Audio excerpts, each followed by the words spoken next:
Демек, сабагыбыздан улантабыз. Бул видео сабакта биз ушу документти даярдоо, башкача айтканда печатка даярдоо же болбосо ал документти толук бүтүрүү үчүн кандай аракеттерди жасайбыз, кандай даяр чечилиштер бар, ошолор жөнүндө айтмакчыбыз. Демек, биринчиси бул ошо документти даярдап бүткөндө реферат жазасыңарбы же илимий иш жазасыңарбы, сөзсүз түрдө анын титулдук баракчасын даярдаш керек. Ошол титулдук баракчасын өзүңөрчө кол менен даярдасаңар болот, же болбосо бул 2007 версиясында даяр титулдук баракчаларды коюу каралган. Мисал карап көрөлү. Анын үчүн вставка менюсунан биз титульная страница деген менюну тандап алабыз. Мынакей бул жакта карасаңар, даяр титулдук баракчалардын ар кандай шаблондору берилген. Эгерде 2010 версиясын карап кое турсаңар, Word'тун ал жерде мындан да көп шаблон бар. Мына ушул жерден карап көрөлү. Ушул жерден караганда бир шаблонду тандап алсаңар болот. Мисалы биз мына шаблонду тандап алалы, кадр деген. Мынакей. Эми бул жерге керектүү аттарын жана керектүү маалыматтарды коюп эле биз ал титулдук баракчаны даярдап алабыз. Демек, мисалы введите название документа деген жерди өчүрүп, биз ал жерге названиясын же болбосо атын киргизели. Мисалы күн караманын түрлөрү деп коелу. Күн караманын түрлөрү. Мынакей атын киргиздик. Админ бул жерге ким түзгөн, автору. Мисалы Касымбек. Год азыркы датаны киргизип койсоңор болот. Мисалы 2012. Бул жерге введите адрес организации.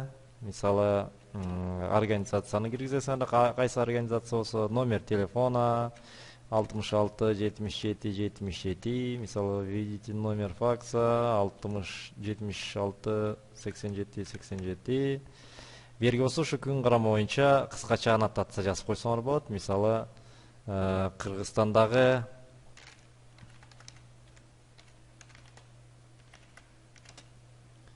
күн караманын түрлөрү жана башка. Кыскасы ушундай бир аннотация киргизип ушул күн караманын түрлөрү жөнүндө көрсөтсөңөр болот. Мынакей эми демек, эгерде муну кичирейтип карап көрө турган болсок, мына биздин титулдук баракчабыз даяр болду. Мына ушундай жол менен эле силер оңой эле титулдук баракты түзүп алсаңар болот экен. Же болбосо мына бул жактан каалагандай титулдук баракчаны тандасаңар болот. Ошол эле 2012 мынакей автоматтык түрдө аты дагы, датасы жана башкалары киргизилип калат. Өзүңөр каалагандай титулдук баракчанын түрүн, эми силердин тематикаңарга карата ар кандай түрлөрүн тандап алсаңар болот экен. Демек, бул титулдук баракча боюнча видео сабак болду. Демек, титулдук баракча менен иштегенди улантабыз. Өткөн сабакта биз титулдук баракчаны, даяр титулдук баракчаны даярдоону көргөнбүз. Азыр болсо ошону биз өзүбүз кол менен даярдайлы. Аны кантип даярдайбыз? Демек, мисалы рефераттын сырткы титулдук баракчасын даярдап көрөлү. Ал үчүн биз өткөн видео сабактарда айтып кеткен Word art текстик, фигуралык текстин колдонобуз. Мисалы, бул жактан бир формасын тандап алалы. Мисалы, мону тандап алалы. Берге жазабыз. Реферат деп.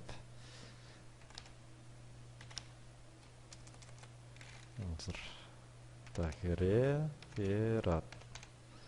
Окей. Эми муну бираз чоңойтуп алалы. Жана муну барагыбыздын оң жагы, ортосуна түшүрөбүз. Барагыбызды кичирейтип көрөлү биринчи. Так, туура эле. Үстүнө мисалы бир сүрөт коюп коюшубуз керек болсо, вставка, рисунок. Мисалы биздин рефератыбыз ушу компьютердик технология жөнүндө болсун, же болбосо история компьютера же компьютердик эмне десек, мисалы дисктер жөнүндө жазып болот, ставить.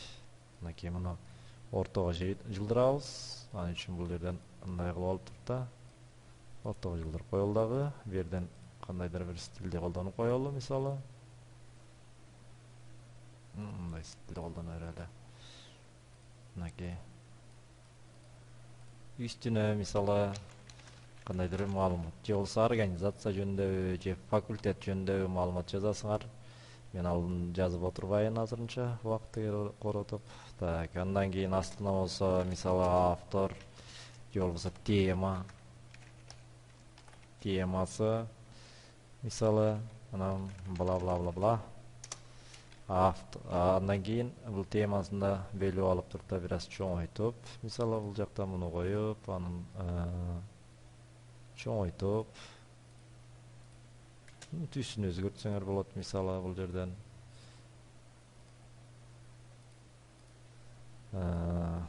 Аткарды, текшерди. Жана башка буларды болсо белгилеп алып туруп да бир аз чоңойтоюн дагы. Андан кийин сол жагына жылдырайын, бул жактан жаза бересиңер. Мисалы ким аткарды, ким текшерди, жана башка. Жана мисалы Бишкек 2012 канча жыл жазылганы. Муну ортого жылдырабыз.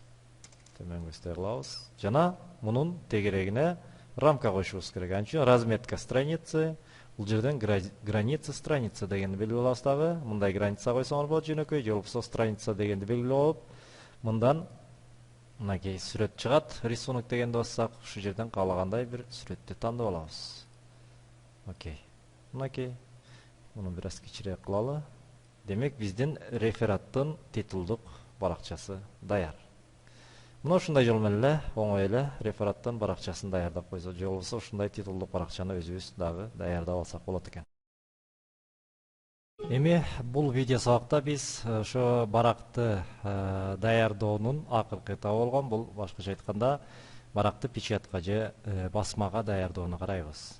Же ошол басманын принтердин ар кандай параметрлерин өзгөрткөнүн карайбыз. Демек, документти принтерге жөнөтүү үчүн эмне кылабыз? Анын үчүн файл менюсунан же логотипти басып, печать деген тандап алабыз.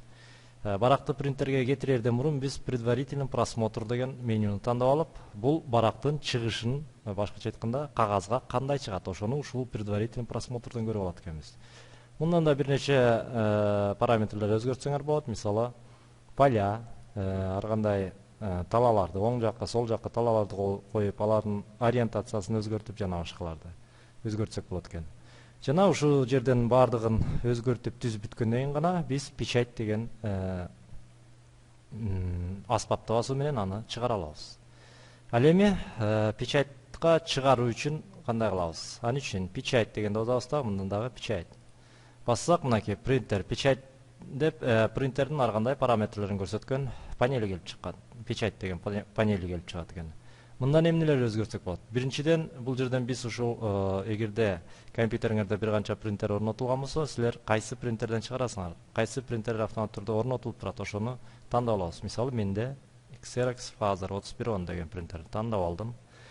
Бул жерге болсо страницалар, кайсыл барактарды басмага жөнөтөм, ошолорду коем. Эгерде все деген белгиде турса, белги ушул менюде турса, анда бардык барактар автоматтык түрдө печатка жөнөтүлөт.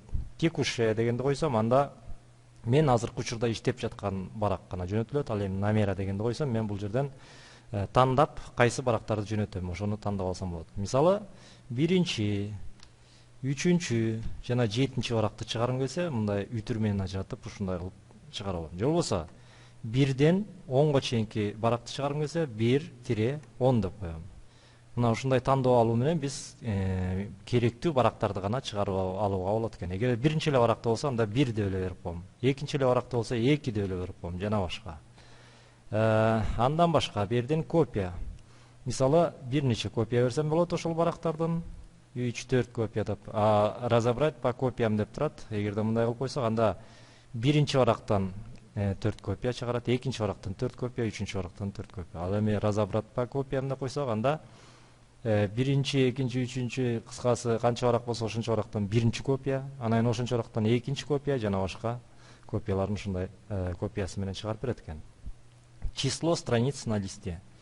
Мындан мен мисалы 2 страница дейт турган болсом, анда бир эле бетке 2 баракты батырып чыгарып берет. 4 баракты батырып чыгарсам болот, 8 баракты же болбосо 6 баракты батырып чыгарсам болот, жана башка.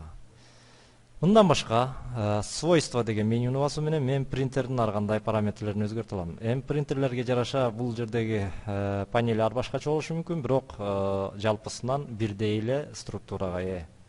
Мынакей копия, параметр бумаги, бул жердин ориентациясын берем, альбомная, книжная, автовыбор лотка, муну автовыбор деп эле коем, автоматтык түрдө өзү алып келе турганда. Бул болсо размер бумаги, же болбосо ошол барактын өлчөмү.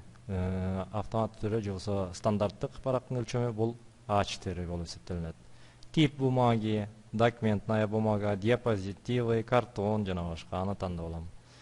По умолчанию принтера десеңер, бул автоматтык түрдө принтер өзү тандап алат. Графика, графикады эгерде сүрөттөрдү чыгарууда биз мисалы ошо сүрөттүн разрешениясын койсок болот. Разрешение деген бул сапаты 600 точка дюйм, 1 дюймда 600 точка. Бул сапаттуу сүрөттү чыгарат. Ал эми 300 деп койсок, бул тонерди албетте экономдойт дагы. 300 точка 1 дюймда 300 чекит кылып чыгарып берет экен. Параметры принтера, эгерде тонерди же болбосо краскасын экономдогубуз келсе, анда берге экономичный деп койсок, анда ошол тонерди экономдойт экен. Мындан дагы экономдосок болот. Мисалы нормальная, светлая десек, бир аз тонерди азыраак кой берет. Ал эми темная тескерисинче тонерди көбүрөөк колдонот. Темный текст, весь текст жана башка. Вывод, мынакей несколько страниц. Мисалы до 1 деп турат, 2 страница десем, мына 2 страница, 2 баракча кандайча чыгат. Же болбосо 4 барак десем, 1 бетке 4 баракты коюп берип берет. Жана башка. О программе, водяные знаки, наложения. Ушул сыяктуу параметрлерин өзгөртүп, анан окейди басып турган болсок, албетте биздин барагыбыз печатька же болбосо басмага кетет экен.